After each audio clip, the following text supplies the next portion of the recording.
Welcome to the EMN Podcast, where philosophy meets disaster, and uncomfortable truth is the profession we call emergency management. This is not safe space thinking. This is the arena. Let's begin.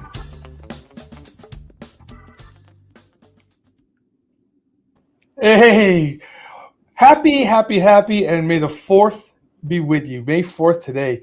And Marcus T. Coleman, you came here on the, the 4th. And what is your 4th be with you message to the people? That video was awesome. I don't know how you all put that together. I think it's still about, thinking about how you can use the 4th for good and recognizing that you always have a choice. And I think we're at an interesting week and just an interesting moment in emergency management. And so, yeah, man, we can choose the light. So that'd be my message, man. I love that. Choose the light. Go with the light. Absolutely. I love that message. And as emergency managers, our job, right, at the end of the day, is to make sure people are going to the light, to the right side, to the light, to the light side of the force, and to do good at all times, right? Indeed, man. So you are a busy man. Have been, I want to talk a little bit about yourself first before we get into the United Way. Tell me your journey into emergency management, how you got to where you are today. Yeah, actually, man. So I graduated from undergrad with no job, started as a volunteer, ended up getting involved in community organizing. And at the end of that particular season, had a mentor of mine who was a city manager. So there's a parallel universe, right? Talking about May the 4th be with you. There's a whole different universe where I'd probably be a city manager or sitting on a city manager podcast. And so did that for about a year, jumped to grad school. While I was in grad school, had the opportunity to actually come in as a contractor at FEMA. And I didn't know what emergency management was. I knew of emergency management, right? Hurricane Katrina, name your disasters, all that stuff. Had no idea what the career potential was. And I got an emergency management at FEMA, man, and I loved it because it was okay, so you have a whole different function of government that supposed to be listening to people year round, thinking about how different partners work together, has to engage the community. And to me, it was like city management on steroids. So I was in, man. And that was kind of how I got my start into the emergency management space, more on the federal side. And then when I look back, when I'm from Tucson, Arizona originally. So Pima County, we deal a lot with floods. We have a lot of extreme heat. Of course, it's getting hotter longer. Yeah. And so a lot of friends and mentors from the city managers of the county emergency manager, they were just like, hey, man, we're just glad you're in government and public service. So, my city manager's advice when I went to grad school is he said, go figure out how federal government money flows down to communities. And congratulations to you. I saw the balloons. And so, but that was kind of the start of my journey. And it's been a ride ever since. It's been about a little more than 15 years in and around really this bigger question of just how governments and faith-based organizations, community-based organizations, people work together to solve different challenges. I think those balloons are meant for you, Marcus. I don't think they're meant for me.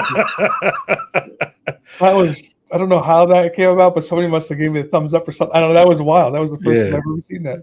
We got Star Wars and balloons in one day. What? It can't get even better than this.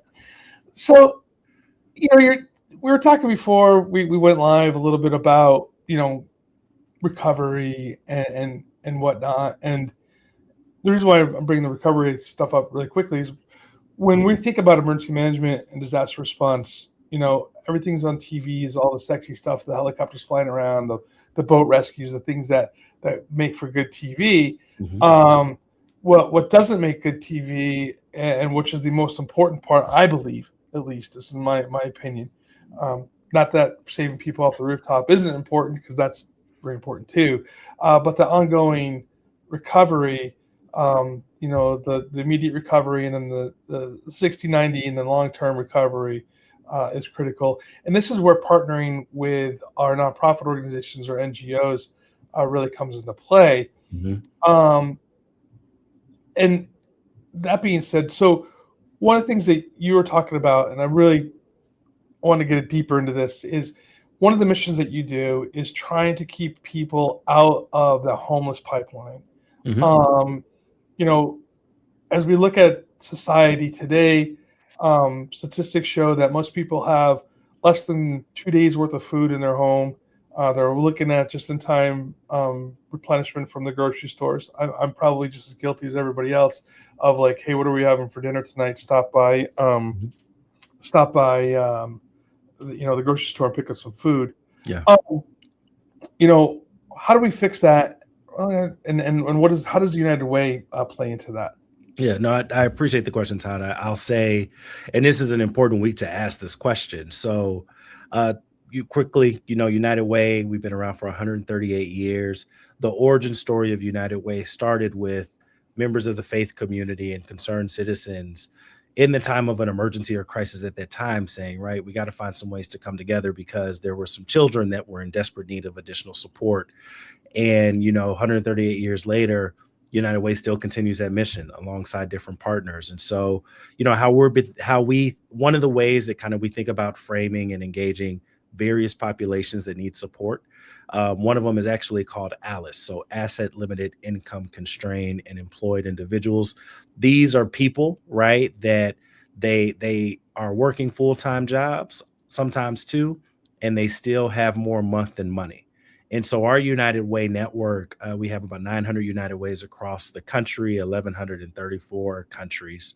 But we're often thinking about what kind of interventions can help support those folks for their everyday emergencies, for their personal disasters.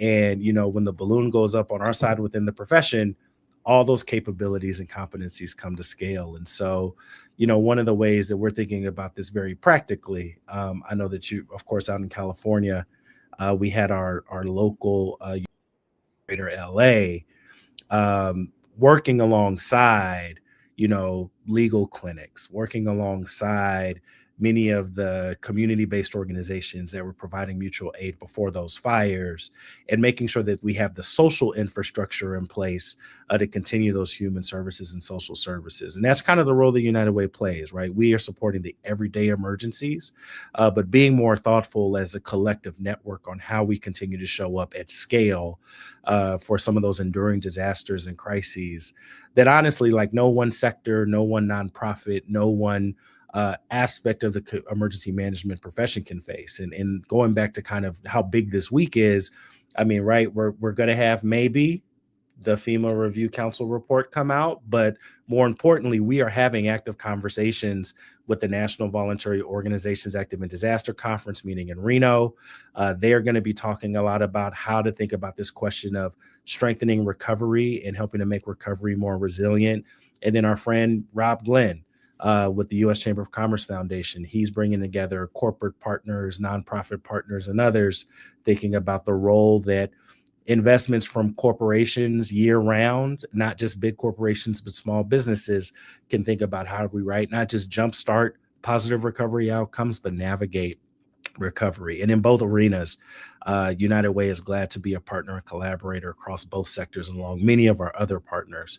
But yeah, man, those are some of the things that we think about when we have this question of just, right, for folks that are either experiencing homelessness or folks that are doing everything that they can and still trying to get by, making sure we have the necessary social network and social infrastructure in place to provide support before, during, and after disasters.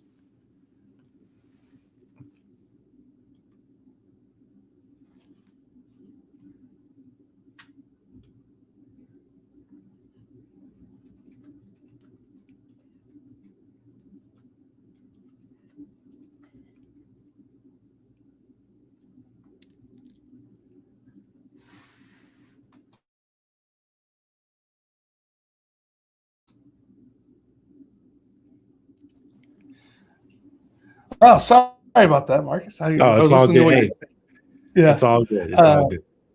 When you're still working in the business, you still gotta take that. Listen, I get it. I get it, brother. I was like, oh man, Marcus is gonna think I abandoned him, but I didn't abandon him. No. What's an emergency management podcast without an emergency? So right. So, I mean, that's like the most important thing is to really understand what the United Way is about and what are not any nonprofit that we're working with, but especially as some of our larger ones. I mean, the United Way, and we'll bring in, just for the conversation, Red Cross and Salvation Army, the three large nonprofits that we work with, the capabilities and the ability to help the community survive after disaster is critical. Because look at you beautifully summed it up, that there are definitely things like I cannot necessarily just hand dollars out to individuals. There are some legal constraints associated with that. There are some other things associated with that. But working through the United Way, we can get people at least whole again, or back onto the horse, for lack of a better term. Yeah, no, you're right, man. And it's interesting. You brought up, so I was actually with Jennifer Pippa from the Red Cross and Megan Foley from the Salvation Army. So Megan Foley leads their emergency disaster assistance work nationally. Jennifer Pippa, part of the Red Cross national team. And what was awesome, man, we were doing a panel actually for a group of about 30 faith organizations from across the country. These faith organizations just got a $35 million investment collectively. So Send Relief, Buddhist Chi, Mennonite Disaster Services, Presbyterian Disaster Assistance. Many of those organizations are part of the National Voluntary Organizations Active in Disasters. And we're talking about, right, how Salvation Army, the Red Cross, United Way comes alongside these faith communities to continue to build their capacity and capability. What's always been true, and I know you know this, you've been in emergency management for a long time. I know your students have been actively engaged. There's always been some kind of connection between faith groups and community groups and emergency management. And it's largely focused in and around emergency support function 6, right? When we think about mass care services, and those are definitely still important. And what was interesting about that conversation that we were having with the faith community is we're really challenging our notion of what it means for our part of the orchestra, right? That's conducted by emergency management, how we are more thoughtful about the different transition points, because, right, everybody comes in a different part of the game. We can't be effective as a nonprofit partner without a strong Red Cross, especially for the shelter operations. We can't be effective without Adventist Community Services and their donations management expertise.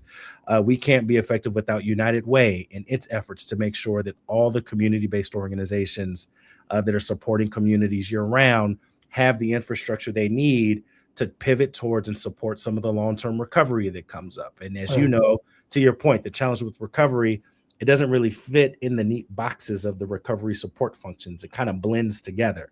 And so, we are, I think, at an inflection point from the nonprofit sector in really thinking about the next level of coordination, collaboration, communication, and cooperation to think about how we can help not only deploy those dollars during and after disasters, but more importantly, where do we start thinking about the next level of aggregate infrastructure investment before disasters occur in a way that resonates with what emergency managers are thinking about every day? Because I know you have a lot of challenges. You talk about me being busy, man. You have a really busy summer coming up, and it's just one of a few, actually. So, yeah, man. So one of the interesting things about like working with like United Way or the Goodwill or the Salvation Army or the Red Cross is like I was saying before, is to be able to expand the capacity of our jurisdiction. And we're talking again before we got on the air. Sometimes I wish I recorded some of the stuff we talk about before we get on the air, because man, there's some good conversations happening. Was about donation management. Yeah. And you mentioned one of the organizations does donation management. And I was telling my students, like, as a city, do you have the ability to intake gear, clothing, whatever they're bringing, launder it, sort it, see what's serviceable, what's not serviceable, and then distribute it back to the community? Well, that's a lot of work, right? But working with the Salvation Army, working with the Goodwill, and other faith-based organizations that can do that, bringing them in to just say, hey, that takes that off of our plate. Yeah. The donation management side of it. It takes it and say, hey, we're working with this partner, and they will, because people want to give, right? Right. And that's the other side of it too, is like, how do you turn people over to like what's good giving, right? I put that in air quotes because, sometimes people just give money and there's scammers out there. There's people that will take advantage of the situation. But going, hey, I'm going to hand this over to Marcus. Marcus is going to tell us what organizations are good, what organizations that we can go through, and maybe even donate directly through the United Way that we can get money to the organizations that are doing good work, right? And we know the money's going to a place that's legit. Right. Talk a little bit about that and how you work through working with other organizations to be able to provide those services and to get money into them or donations into them. Absolutely, man. So serendipitously enough, last week we had at United Way a policy summit. So every year, similar to most groups or professions, we have folks come into Washington, D.C. And actually was able to host a session with about 40 United Ways. And we were talking about the importance of setting up some of the formal agreements. So of course, in the emergency management context, we talk about the power and purpose of an MOA or an MOU, not just between nonprofits and emergency management, but thinking about some of the formal agreements that are useful before disasters with other nonprofit groups. And I'll give a specific example for the Greater Houston area.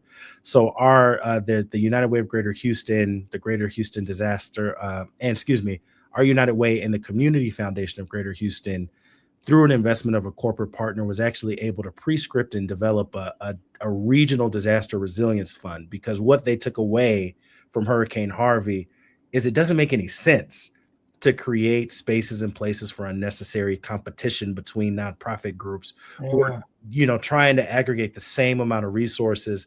But what that formal agreement did is it started to invite some new discussions that I think, are instructive for us, definitely.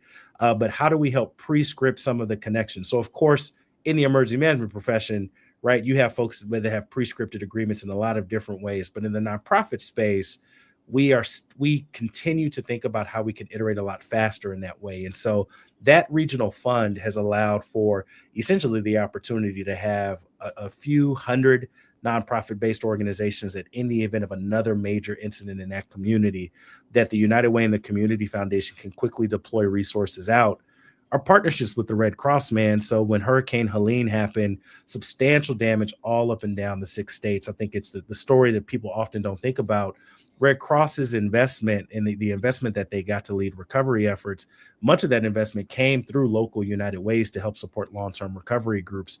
Our United Way in Indian River County, for example, man, they invited me down for the 1-year Milton acknowledgement or ceremony. And we had the Red Cross Salvation Army, the Sheriff's Office, the County Emergency Management Office, the United Way. And there, I think one of the things that was just reemphasized among the groups that were there with the private sector was the power of making sure, again, we talk a lot about the critical infrastructure, very important, right? The reason why the lifelines are a thing, but it's also important to make sure that nonprofits have kind of the social infrastructure in place. And some of that is formal, but I'll have some United Way executives and CEOs tell me straight up, agreements are great, but what's more important is that we're in the same text threads together, that when I pick up the phone, we know how to engage and support one another. And so it's something that, we also are thinking about is just how we can show up more as a continued collaborator for our nonprofit communities and for the communities we serve at United Way. I'm writing this piece, it's a series. It's going to kick out in a couple of weeks. It's the 48 laws. Basically, I'm kind of playing on the 48 laws of power. Mm-hmm. I'm calling it the 48 laws of emergency management. And one of the stories I tell in there is how when you walk into an emergency operations center, in a very quick minute, you can tell if it's going to be a successful group of people in that room, or if there's going to be conflict. When I say conflict, not necessarily conflict like they're fighting against each other, but like trying to get to that storming phase of putting a group together, right? Mm-hmm. And if you walk in the room and everybody knows each other by their first name, and they know, hey, how was vacation last year, whatever, how I remember going, right? They have those connections with the people you're working with. Yeah, that is an organization that's going to work well together. If you walk in the room and you go, hey, Marcus, nice to meet you. Here's my business card. I don't know anything about you. That's going to be a long deployment. It is. You don't know how people tick, all these things. That's why this is very important. The stuff that we're doing now in preparation for like the World Cup and the Olympics is we're working when you walk up to people and go, hey, I know you by the first name. that's the stuff that connects. And it sounds like you're saying the same thing with those CEOs of United Way, that they're saying we want to know the people that we're working with beforehand, and that's a really great bridge that you guys bring to us. No, for sure, man. And it's something, again, going to the conversation we had before this one, I think about your reflections on even, right, the Disney experience. And I'm sure you've had to master this. I'm sure you have an awesome onboarding and welcome program that in the event that a new partner shows up into your ELC, you can acclimate them very quickly so they feel at least a part of the story and connected. And I'll say, I think that is a collective challenge that we're going to continue to be working on as not just the nonprofit sector, not just the private sector, not just state, local, tribal emergency management, but I think kind of to your point on the profession, at best, we want to make sure that the core partners are building that relationship to have first name basis. One of the things that is very important, I think, for a lot of emergency managers to consider is we've had a lot of executive leadership change in the nonprofit front, right? So Feeding America has now a new incoming CEO. The United Way International is going through an executive search. American Red Cross just named a new CEO. I think the point that you're making that is not just for the operators, but for the executives that we need to think about is, do we really have as I'm coming in as a new executive, be it on the government side or nonprofit side, have we had the opportunity to sit down and not revisit old expectations, but look at new realities? And I think that that's something that, we also want to see happen in the ELC, because I'm sure, right, as the World Cup is going on, you're probably going to learn more about some of the new capabilities of other partners very quickly, but you've created conditions for them to make that connection and be able to share what's going to change. And I think that that's something that we're thinking about doing more effectively within the nonprofit sector. And I'd invite, just as a practical opportunity, to think about, right, as these new changes happen, it provides a new opportunity to get connected. If you aren't on a first name basis, this can be the reason for you on a first name basis now. Absolutely. I think that's critical right there. Going back to the partnerships, those of you who have read my stuff or listened to what I talk about here a lot is really building that bridge between what we do on the emergency response and control side. Control is very loosely used, by the way. Managed, I suppose, it probably, as people like to say, side of a response to the human side of the response is that needs to happen prior to the disaster, right? The community to be able to trust you and embrace you and listen to what you have to say. And we have a problem right now. We have a serious problem in connecting to with trust back to the community. And during the last fires that we had here in LA County, the Eaton and Palisades fire, is that they weren't listening to what the government was putting out as far as messaging goes. They were looking for alternative messages to hear what the truth was. Again, put that in air quotes for those that are listening. And so that's, to me, as a that's bothersome, right? But working with organizations like United Way and your local nonprofits, I think we could build those bridges again and really build trust again and faith back into what we say coming from the emergency side. What do you think of that? No, I think you're right, man. And it's been instructive for me. Again, I sat in government for a number of years, and now sitting in the perspective of the non-government organizations.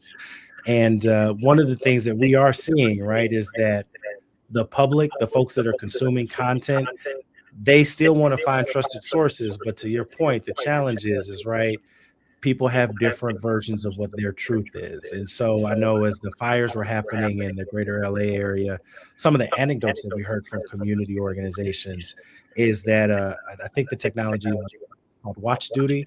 Yeah, that's the one. That became kind of the place and space. And what's interesting is it's not a bad thing that neighbors want to help neighbors and they want to get connected. I think that's one of the realities to your point about the command and control. One of the writings that I continue to appreciate from you is the emergency manager's dilemma. If people are proactively connecting with neighbors, helping neighbors, we can't look at that as a deficit because they're not doing what we say. That's the opportunity to have an invitation to contribute to the conversation and to show up on a daily basis. I think that the best emergency managers, and you would be among them, right? You lead innovation because you know what it means to show up with no agenda. You have a sense of how to show up, to understand how the community works on everyday emergencies. And then you invite them into a conversation and think about, hey, there might be something that's going to not just have 5 clients come through your door, but 500. Let's have a conversation about how we help scale up that capability. And that's what we're often thinking about United Way.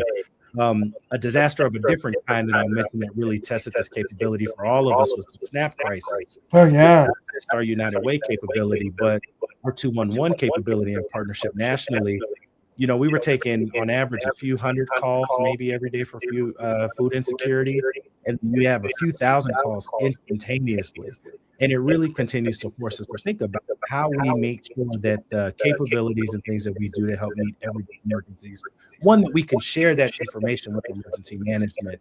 But the invitation on the other end is, I think emergency managers have a good opportunity to help us think about, okay, what does that look like at scale, and what new partners do we need to bring to the table to help meet the needs that, you know, expand the capacity of whatever we can offer. With the case of the SNAP crisis, through our 211 network system, we have national surge capacity. So our 211 networks across the country are supporting each other through not just volunteers, but actual paid staff who are trained to work with survivors and people that are going through difficult times, and helping them navigate many of the resources to just figure out, in that instance, how do we get food to eat? But that shows up for other hazards that we focus on, like extreme heat, where folks are looking for cooling shelters and cooling centers and things like that. And I think it's something that I think there needs to be a little bit more humility about. And that's what I appreciated the most about kind of the emergency manager's dilemma.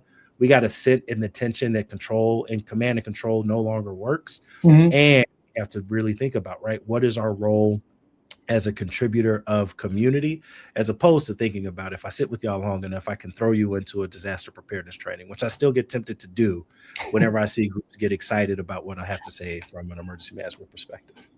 So on that note, one of the things that I don't normally talk about myself what I'm doing, but I think in this case it warrants the conversation. We're redoing our emergency operations plan here in the city of Inglewood. And one of the things that was very important to me, and we have a contractor who's writing it, right? But one of the things that was very important to me was going and reaching out to our community and asking them what they think an emergency operations plan is and how does it impact them. And so we've had multiple community meetings, and I really wasn't sure if anybody was going to show up to these things. Yeah. And I tell you, our community is engaged. They had good questions. They had good input. They said, why didn't we do this in the past? You know, they have a neighborhood block captain program that's been in existence for many years, and they want to be involved. And it really, building that bridge and building that area of trust started with us here in those community meetings, and going in there and not telling them what we're doing, asking them what they want us to do. You know, and put in perspective that we have to, you know, put the of course of emergency management, but hearing what they have to say, and then going, okay, we're going to implement some of that into what we're doing for our communication side, for our community outreach side, you know, and building that and seeing us outside behind the keyboard. Right? No, Todd, that's awesome, man. And I think it's that step towards co-creation that I think really makes the difference in emergency management. And I'll say, right, there's a lot of shifts that have happened from FEMA, but one of the things that still holds true, and not just for your jurisdiction, there may be others. So, you know, we took about 15 years or so of insights from emergency managers taking similar steps from co-creation. And there's actually a planning considerations guide for emergency managers that kind of walks them through, kind of to your point, how to leverage these town hall opportunities, how to do some of that engagement work.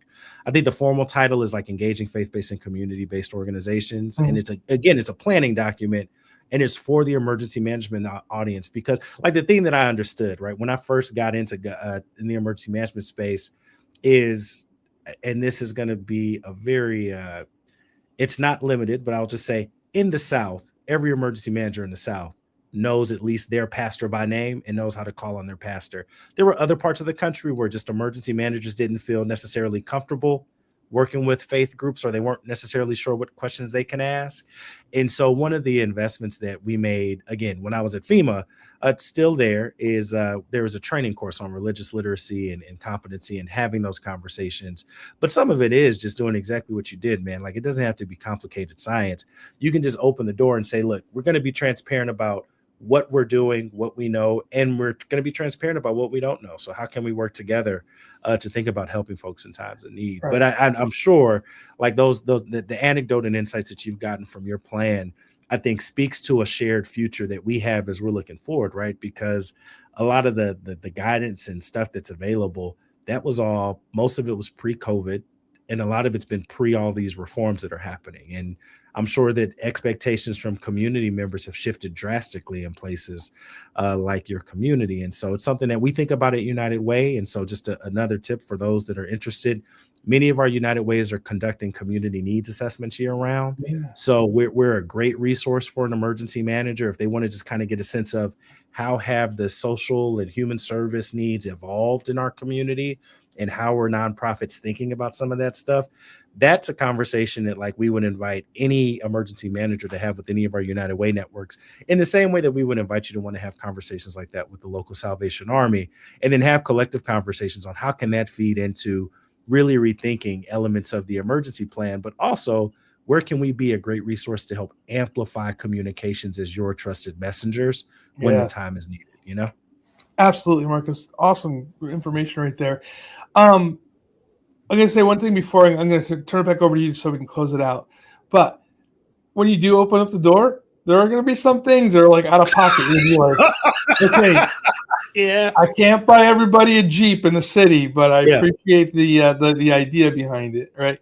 Exactly. But yeah, for sure, right? But you have to learn how to kind of walk through those things that are out of pocket, but just be prepared for that. Marcus, so how do people get, emergency managers, how do you get involved or information from your local United Way? And then if people want to find you, how do they find you? Sure, man. The easiest place to connect with me is on LinkedIn, United Way, unitedway.org. I'll say national, always got to put a plug in for the full team. So, right, you want to get connected to the full team of faith-based and nonprofit organizations that are also thinking about the profession every day. National Voluntary Organizations Active in Disasters. That's nvoad.org. Todd, I want to close with really a thank you for continuing to push the discussion for how we as a full profession can continue to show up and really do what we're coming here to do, right? Is help people before, during, and after disasters. But yeah, if people want to get in touch with me, again, I'm on LinkedIn, unitedway.org. And I think, the arena that you created, I think, is getting the right kind of conversation surface and how we can turn toward each other. And again, lean into using the fourth for the light instead of the darkness. So thank you, man. Thanks, Marcus. Thanks for closing that out that way. And for everybody else, as always, please stay safe.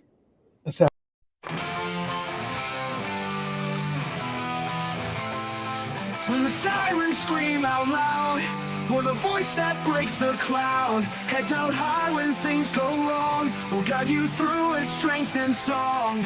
Disaster strikes without a sound, chaos reigns but we're around. Public safety in our hands, steady strong in every land. Emergency management.